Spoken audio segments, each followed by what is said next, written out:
bersama Imam Subuki dan murid-muridnya. Sebelum sampai ke kota Syria, ketika lewat di suatu persawahan, ada seseorang yang di sawah tersebut sedang berbicara dengan temannya tentang sejarah Al-Imam Nawawi. Dulu ketika saya belajar sama Imam Nawawi itu gini gitu, mendengar ayat Imam Subuki pada waktu itu. Akhirnya turun daripada kuda, petani, sekarang tolong tunjukkan aku kemana arah ke rumah daripada Imam Nawawi. Ke sana, wahai guru, katanya. Saya nggak tahu, kamu ikut saya bayar. Kamu sekarang naik kuda. Nggak mau ini petani. Loh, saya nggak mau naik kuda, saya ini hanya petani. Anda ulama, pakaian-pakaian ulama. Apa jawaban Imam Subuki? Saya nggak berani naik di atas kuda, sedangkan di hadapanku ada seseorang yang pernah bertemu dengan Al-Imam Nawawi radhiyallahu anhu. Adalah petani, dihormati oleh ayah Imam Subuki karena bertemu dengan Imam Nawawi radhiyallahu anhu. Akhirnya naik, itu si petani. Yang menuntun adalah ayah Imam Subuki, seorang ulama yang hebat.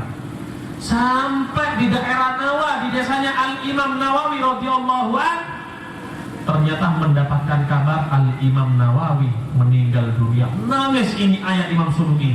Akhirnya bertanya, di mana biasanya Al-Imam Nawawi itu mengajar, katanya. Ditunjukkan, ini musola tempat Imam Nawawi mengajar, katanya. Langsung ayah Imam Subuki mendatangi musola tersebut, diciumi semua lantai tempat Imam Nawawi mengajar. Ditanya, kenapa? Saya berharap mencium bekas daripada kaki Al-Imam Nawawi radhiyallahu anhu. Lihat, mereka itu hormat sama orang-orang yang pendahulu mereka, sama ulama. Ketika mereka hormat seperti itu, mereka juga diangkat derajatnya oleh Allah Subhanahu wa ta'ala. Ini keberhasilan daripada seorang murid, keberhasilan daripada seseorang yang memiliki guru. Dia akan mendapatkan derajat yang tinggi, bukan karena ilmunya, tapi ketika dia khidmah, ketika dia berkorban untuk gurunya, dan ketika dia memiliki takdim yang besar kepada gurunya.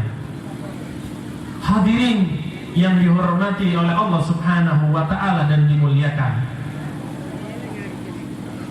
sebagaimana di dalam acara haul malam hari ini kita mengenang daripada jasa-jasa beliau Kiai Sobari. Hal ini yang kedua, fungsinya adalah mengingatkan kepada anak-anak beliau bagaimana berbakti kepada orang tuanya. Berbakti kepada orang tua tidak diharuskan ketika orang tua masih hidup.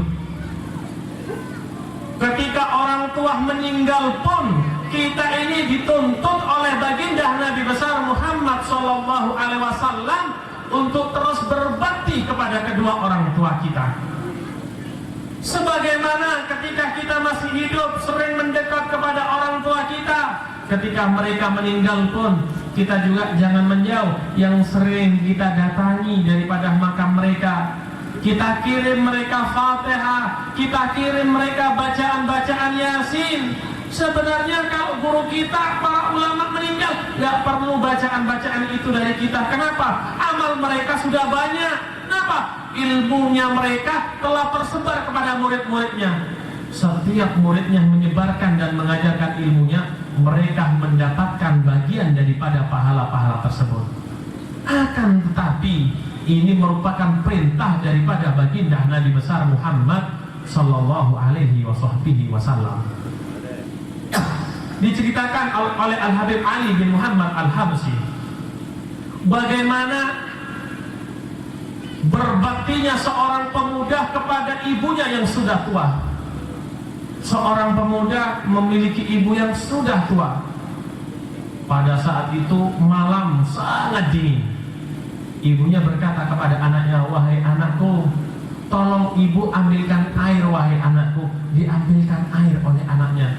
Diambilkan air, dimasak sebentar karena hawanya dingin. Setelah selesai dibawa itu air kepada ibunya, ternyata ibunya sudah tertidur. Anak tersebut karena baktinya nggak mau membangunkan daripada ibunya. Dipegang itu gelas yang ada airnya oleh anaknya. Pada waktu itu dia miskin, gak ada meja untuk meletakkan air. Dia letakkan di bawah, takut nanti ditabrak oleh kucing, oleh tikus dan yang lainnya. Akhirnya karena dia berbakti kepada orang tuanya, kata Habib Ali Al-Habsyi, dipegang gelas yang ada airnya itu sampai subuh terbit matahari. Ditanya oleh ibunya, "Loh anakku, kenapa kamu memegang air terus? Kenapa nggak diletakkan di bawah?" "Aku takut ibu, kalau saya letakkan di bawah, air ini nanti tumpah, nggak ada lagi yang bisa diminum oleh ibu. Karena kayu bakar sudah habis, aku harus mencari dulu ada di hutan, wahai ibu." Lihat bagaimana berbaktinya kepada orang tua. Siapa yang tidak kenal dengan Uwais Al-Qarani? Seseorang yang hidup di zaman baginda Nabi Muhammad, tetapi tidak pernah bertemu dengan baginda Nabi Muhammad karena ibunya yang sudah tua. Suatu saat ketika kumpul Sayyidina Ali, Sayyidina Umar dan para sahabat yang lain, Nabi berpesan kepada Sayyidina Ali dan Sayyidina Umar, "Wahai Umar dan Ali, kalau kalian berdua bertemu dengan orang yang namanya Uwais Al-Qarani dari negeri Yaman, mintalah doa kepada dia agar engkau diampuni oleh Allah Subhanahu wa ta'ala." Siapa Uwais? Siapa Sayyidina Umar dan siapa Sayyidina Ali? Sayyidina Umar dan Sayyidina Ali para sahabat yang tiap hari bertemu dengan Nabi.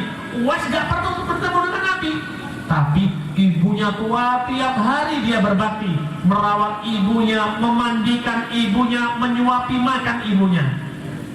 Suatu saat ketika di zaman Sayyidina Umar bin Khattab menjadi khalifah, ketika semua orang haji, Imam Sayyidina Umar bin Khattab berdiri di tengah-tengah mereka. "Hei manusia yang sedang melaksanakan tawaf," kata Sayyidina Umar bin Khattab.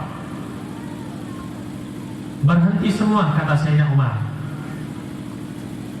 "Aku ingin bertanya kepada kalian.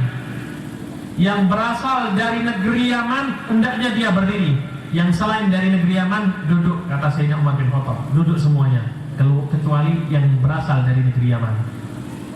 Yang berasal dari Kabupaten Murad, berdiri, yang lainnya duduk." Duduk semuanya, tinggal yang dari Kabupaten Murad.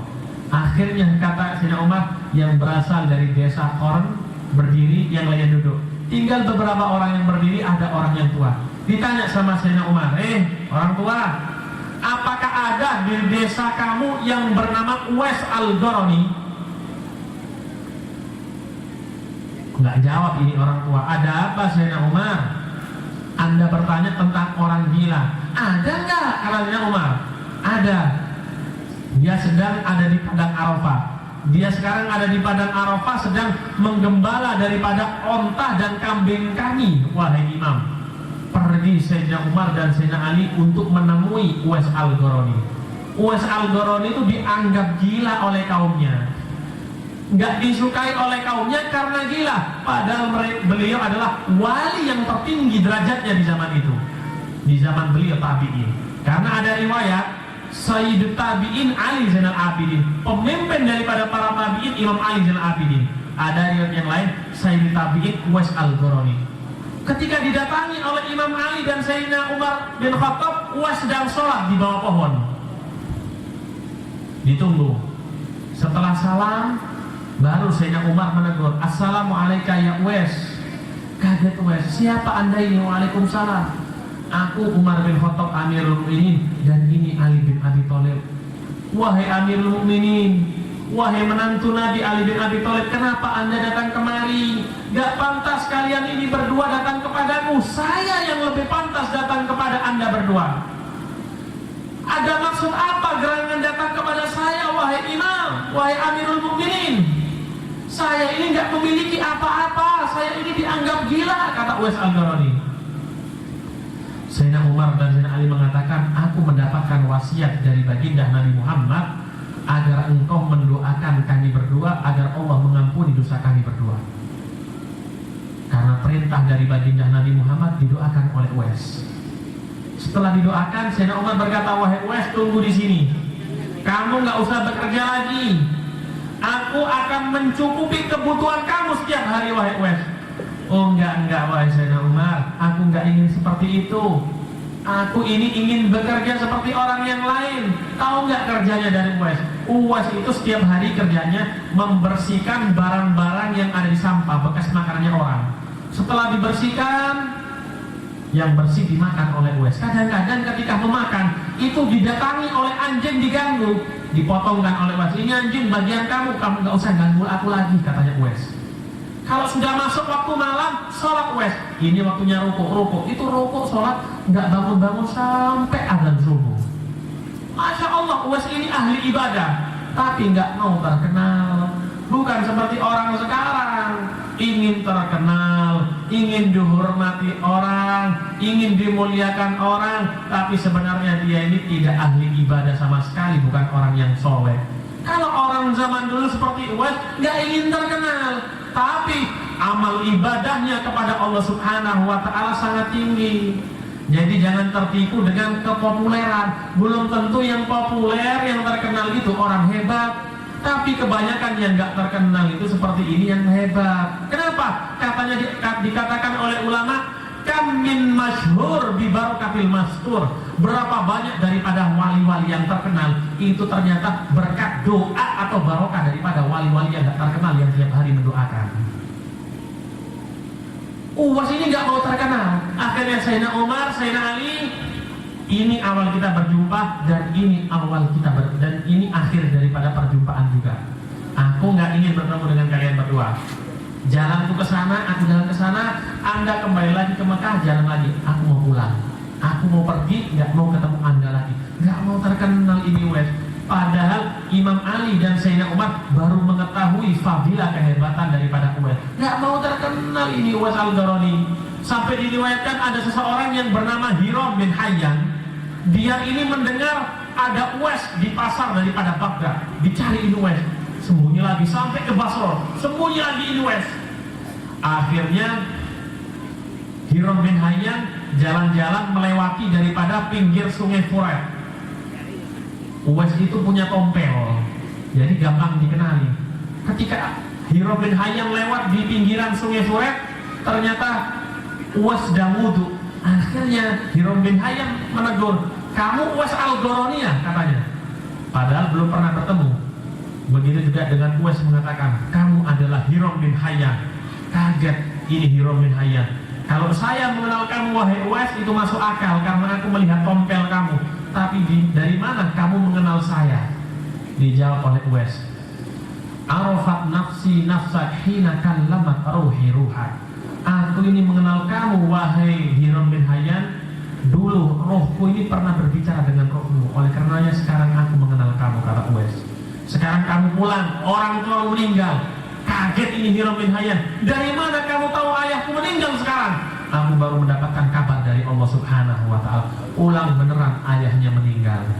Lihat, nggak terkenal tapi orang ini hebat. Ketika ikut perang Siffin sama Sayyidina Ali, meninggal ini Uwais di Azerbaijan.